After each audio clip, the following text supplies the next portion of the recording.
Online BSc physics में आप सभी का स्वागत है। पेपर चल रहा है फिजिक्स का और इसमें चैप्टर चल रहा है स्थिर चुंबकीय तथा पदार्थ में चुंबकीय क्षेत्र। और इसमें आप नेक्स्ट क्वेश्चन लिखो। नेक्स्ट क्वेश्चन है चुंबकीय सदिश विभव के बीजीय व्यंजक को। तो चुंबकीय जो सदिश विभव है इसके जो बीजीय व्यंजक है वो बायो-सावर्ट के नियम के द्वारा उत्पन्न करना है। किसके द्वारा उत्पन्न करना है? बायो-सावर्ट का नियम का आपको प्रयोग करके आपको क्या निकालना है? चुंबकीय सदिश विभव निकालना है। पिछली वाली क्लास में हमने क्या निकाला था? पिछली वाली क्लास में हमने निकाला था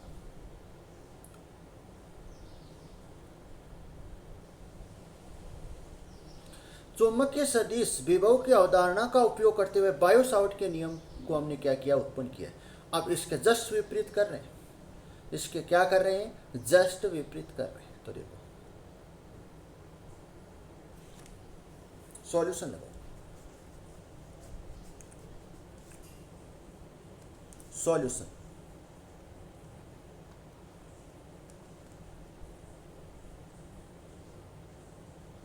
सॉल्यूशन है। देखो हम जानते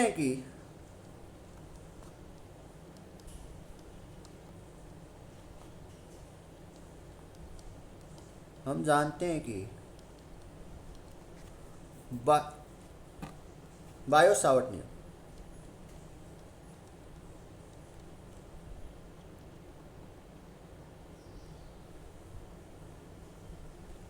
बायो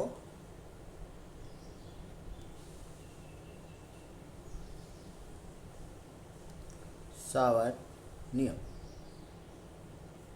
बायो-सावर्ट नियम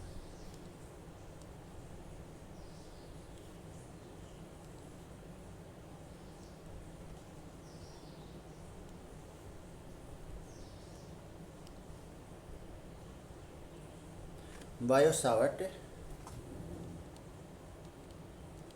नियम से बायो-सावर्ट नियम देखो ये रहा बायो-सावर्ट नंबर। समीकरण बी आपको नजर आ रही, ये उतारो सेम का सेम।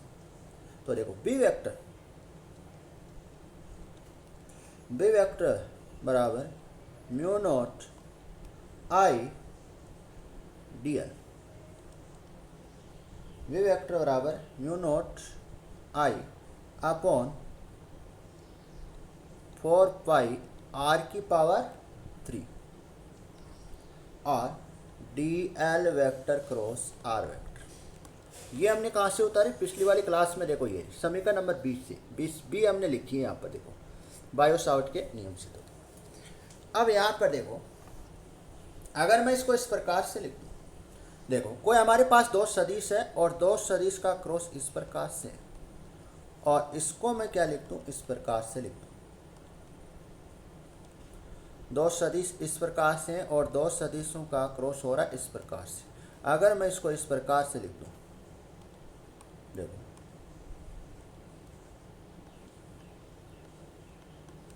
ये प्रॉपर्टी आप सभी ने पढ़ चुके हो। तो देखो बी वेक्टर बराबर, तो हमें क्या लिखना चाहते हैं?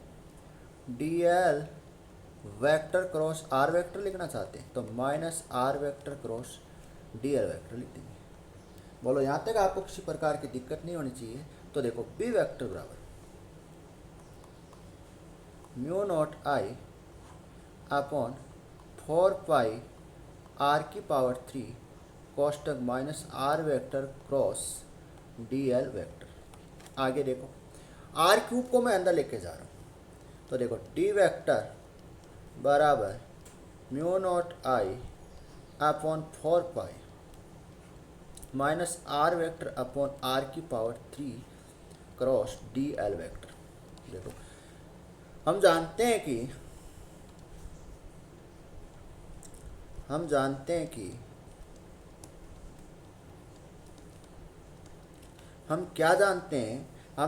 कि डेल वेक्टर 1/r क्या होता है? Minus R vector upon R की पावर 3। ये हम चैप्टर नंबर फर्स्ट में पढ़ चुके हैं। ये हम कहाँ पढ़ चुके हैं? चैप्टर नंबर फर्स्ट में पढ़ चुके हैं। तो देखो तो यहाँ पर हम क्या लिख सकते हैं? यहाँ पर लिख सकते हैं बी वेक्टर बराबर mu naught I upon 4 pi कोष्टक minus R vector upon R की पावर 3 को क्या लिख सकते हैं? इसको लिख सकते हैं डेल वेक्टर 1/r लिख सकते हैं cross DL vector, cross DL vector. यहाँ तक आपको किसी प्रकार की दिक्कत नहीं होनी चाहिए। अब देखो यहाँ पर आपको जो ऊपर आपको दे रखी है, इसको आप क्या दे दो, समीकरण नंबर 1 दे देना। इसको आप क्या दे देना, समीकरण नंबर 1 दे देना। इसको आप स्टार्टिंग में समीकरण नंबर 1 दे देना। अब देखो इसको आप क्या दे देना, समीकरण नंबर 2 दे देना। समीकरण नंबर क्या आ गई, 2 आ गई। यहाँ तक आपको किसी प्रकार की दिक्कत नहीं होनी चाहिए। अब देखो मैं क्या कर सकता हूँ, ध्यान से देखना। अब मैं क्या कर रहा हूँ, देखो 1/r को मैं क्या मान लूँ, जो पिछली वाली क्लास में किया। देखो माना कि 1/r को मैं क्या मान लूँ, फाई मान लूँ, और डीएल वेक्टर को मैं क्या मान लूँ, पी वेक्टर मान लूँ। तो देखो इसको देखो, तो यहाँ पर है डी पी वेक्टर बराबर mu naught I upon 4 pi कॉस्टेक del vector phi cross P vector.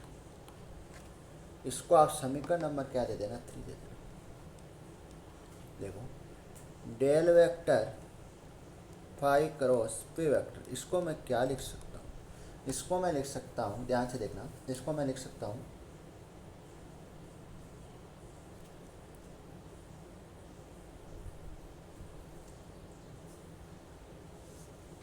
यहाँ पर एक बार चीज़ आप ध्यान से देखना थोड़ी।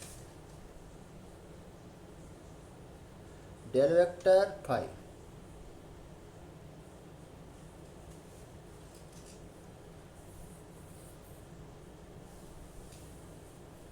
देखो इसको लिख सकते हैं, पुनः ध्यान से देखना, इसको मैं लिख सकता हूँ डेल, देखो डेल वेक्टर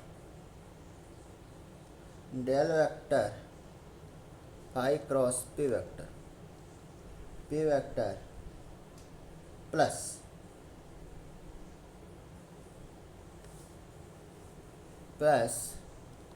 फाई, पिछली वाली क्लास में पढ़ चुके हैं, plus phi del vector cross P vector. तो इसके स्थान पर देखो, तो देखो हम लिखना चाहते हैं, ये चीज़ हमने लिख दी। अब देखो समीकरण 3 से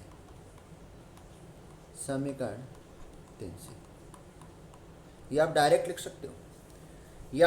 सकते हो, ये मानने की आपको ज़रूरत नहीं है, फिर भी आप मान सकते हो। देखो मैं इसको डायरेक्ट लिखना चाहता हूँ तो डायरेक्ट लिख सकता हूँ। देखो पिछली वाली क्लास में ये चीज़ हम पढ़ चुके हैं। देखो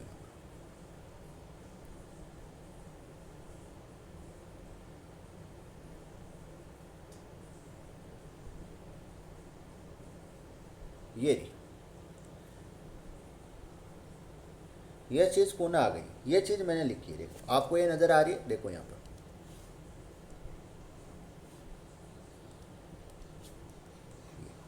ये पिछली वाली क्लास की है।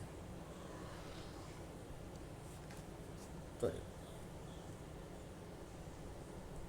देखो समीकरण 3 से देखो बी वेक्टर बराबर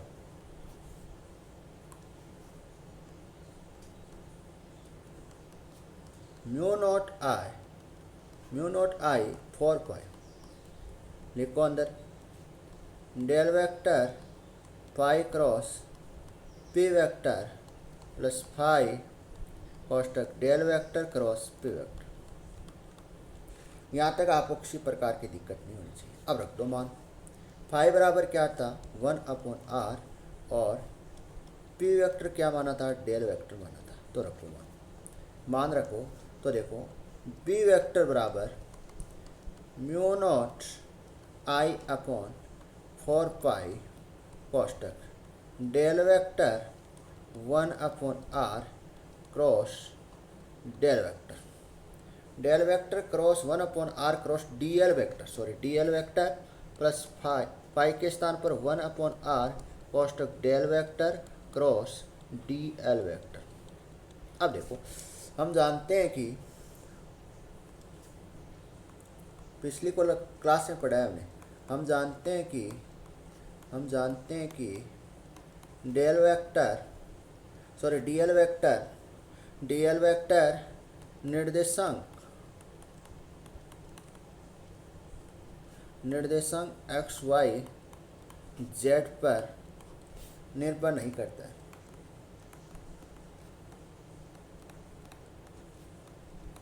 नहीं करता है, अतः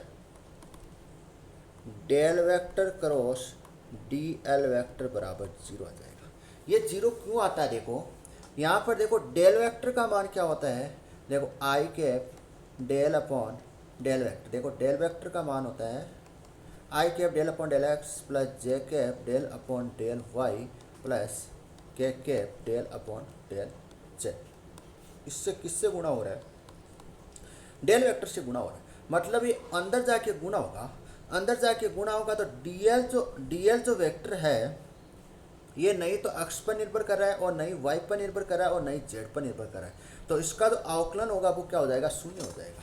इसी कारण मैंने यहाँ पर लिखा है कि जो डेल वेक्टर है वो क्या नहीं कर रहा है? निर्देशांक पर निर्भर नहीं कर रहा है। तो देखो यहाँ पर वी वेक्टर क्या आ जाएगा? डी वी वेक्टर बराबर mu naught I upon 4 pi कोष्टक del vector 1 upon R cross D L vector, और ये क्या बन जाएगा? 0 बन जाएगा। देखो ये 1 अपॉन आर कोष्टक में 0, ये पूरी टर्म क्या बन जाएगी? 0 बन जाएगी। ये पूरी टर्म क्या बन जाएगी? 0 बन जाएगी। तो इसको मैं लिख सकता हूँ,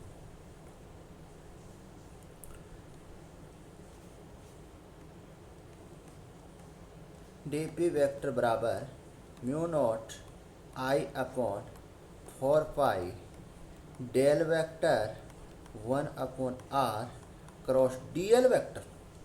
यहाँ तक आपको किसी प्रकार की दिक्कत नहीं होनी चाहिए। अब देखो, अब मैं क्या कर रहा हूँ यहाँ पर ध्यान से देखना। डी वेक्टर बराबर इसको मैं क्या लेके आ जाऊँ? बाहर लेके आ जाऊँ। किसको?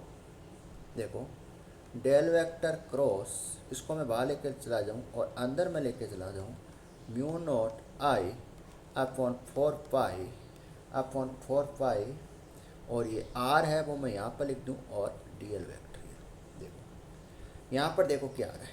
म्यू नॉट आई, देखो म्यू नॉट आई 4 पाई ये आर और ये डी एल वेक्टर, और ये जो वेक्टर है डेल वेक्टर, ये डेल वेक्टर, और ये आपको जो क्रॉस नज़र आ रहा है ये क्रॉस मैंने बाहर क्या लेके आया? डेल वेक्टर क्रॉस मैंने बाहर लिया, बाकी की क्वांटिटी को मैंने क्या कर दिया है? एक साथ लिख दिया। तो देखो यहाँ पर क्या बन रहा है। अब देखो इसको आप समीकरण नंबर क्या दे देना? स्मॉल ए नाम दे देना। क्या दे देना? स्मॉल ए नाम दे देना। अब स्मॉल ए नाम दे देना। अब देखो हम जानते हैं कि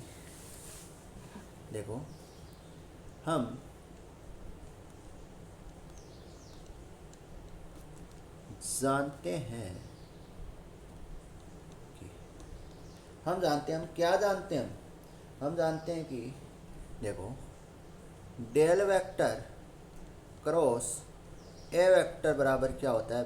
बी वेक्टर होता है, अवकलन के रूप में।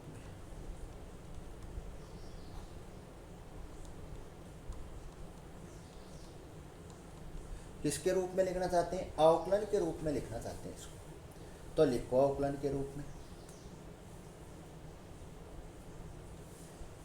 रूप में लिखो यहाँ पर। तो देखो del vector cross D A vector बराबर डी बी वेक्टर, ये आ गई। आपको इसको आपको क्या दे देना है? समीकरण नंबर बी दे देनी है। क्या दे देनी है? समीकरण बी तक आपको किसी प्रकार की दिक्कत आनी नहीं चाहिए। अब हम क्या निकालना चाहते हैं? हम निकालना चाहते हैं ए वेक्टर। क्या निकालना चाहते हैं? ए वेक्टर निकालना चाहते हैं। तो ए वेक्टर को मैं क्या लिख सकता हूँ? देखो अब यहाँ पर आप समीकरण ए और समीकरण बी की क्या कर लें? तुलना कर लें। देखो इस समीकरण बी को मैं इस प्रकार से लिख दूँ, आपको दिक्कत नहीं होती। इस समीकरण जो बी है अब इसको मैं इस प्रकार से लिख दूँ, देखो आसानी रहेगी। डी बी वेक्टर बराबर del vector cross D A vector. तो देखो यहाँ पर देखो समीकरण आके आ गई, बी आ गई। अब मैं देखो क्या लिख देता हूँ? अब मैं लिख रहा हूँ समीकरण समीकरण ए व समीकरण बी की तुलना करने पर, समीकरण ए व समीकरण बी की तुलना करने पर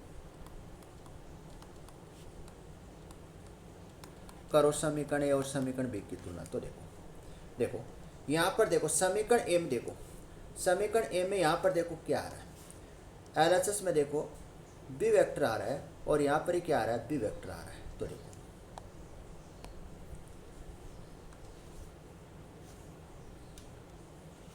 तो देखो डी बी वेक्टर बराबर डी बी वेक्टर, और यहाँ पर क्या आ रहा है, देखो समीकरण बी में बाद में क्या आ रहा है, आरएचएस में डेल वेक्टर क्रॉस आ रहा है, क्या आ रहा है, डेल वेक्टर क्रॉस आ रहा है, और समीकरण बी में क्या आ रहा है, डेल वेक्टर क्रॉस आ रहा है। तो देखो डेल वेक्टर क्रॉस बराबर डेल वेक्टर क्रॉस, इस प्रकार से की जाती है तुलना। तो और देखो समीकरण बी में यहाँ पर ए वेक्टर आ रहा है, डी ए वेक्टर आ रहा है, और इसके स्थान पर mu naught I upon 4 pi R D L vector आ रहा है। तो देखो यहाँ पर मैं लिख लेता हूँ डी ए वेक्टर बराबर mu naught I upon 4 pi R D L vector, इससे की जाती है तुलना। समीकरण ए और समीकरण बी की मैंने तुलना इस प्रकार से की है। तो देखो मैं ये टर्म आपको लिखनी नहीं है, ये टर्म आपको लिखनी नहीं है, केवल मैंने समझाने के लिए आपको किया है। किसके लिए किया है, केवल समझाने के लिए किया है। तो देखो इसको मैं ऊपर लिख लेता हूँ।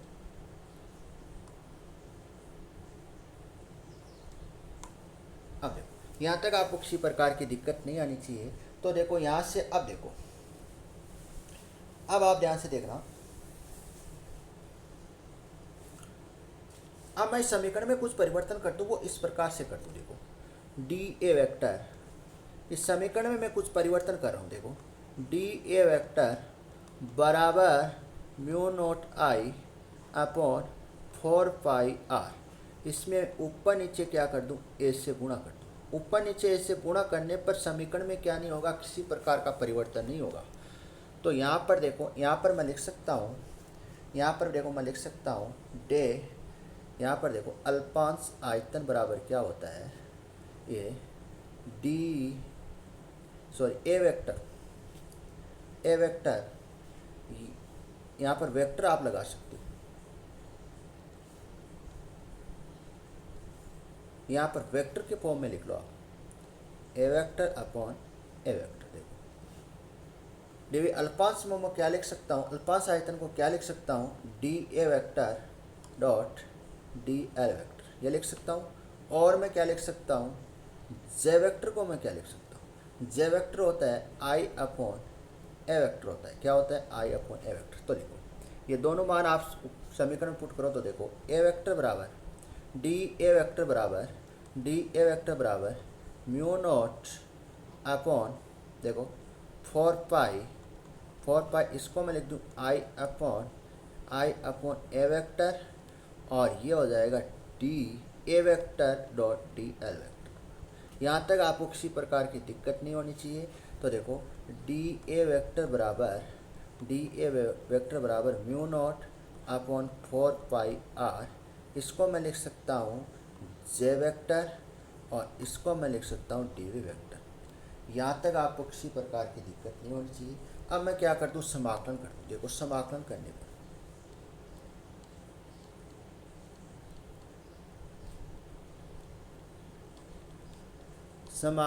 पर देखो समाकलन करेंगे तो यहाँ पर क्या बचेगा, ए वेक्टर बचेगा और म्यू नॉट कांस्टेंट अपॉन 4 पाई कांस्टेंट, समाकलन बंद के लिए होगा और किसके सापेक्ष हो रहा है, आयतन के सापेक्ष। तो देखो जे वेक्टर अपॉन आर और ये डी वी वेक्टर, यही समीकरण क्या कहलाती है, सदिश विभव,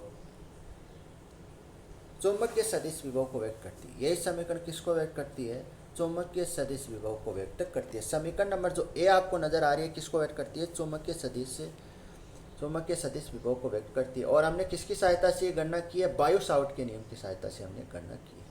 यहाँ तक एक क्वेश्चन में आपको किसी प्रकार की दिक्कत नहीं होनी चाहिए। मैंने एक तो पिछली वाली क्लास में किया था, उसमें मैंने क्या किया, देखो पिछली वाली क्लास में हमने निकाला है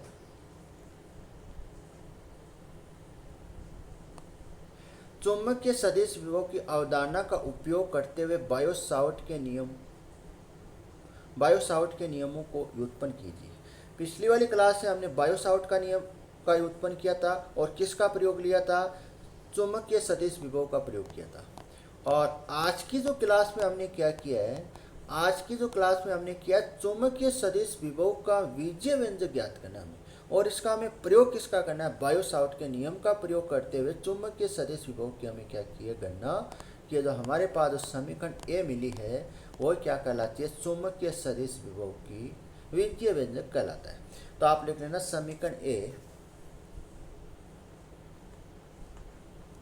समीकरण ए चुंबकीय सदिश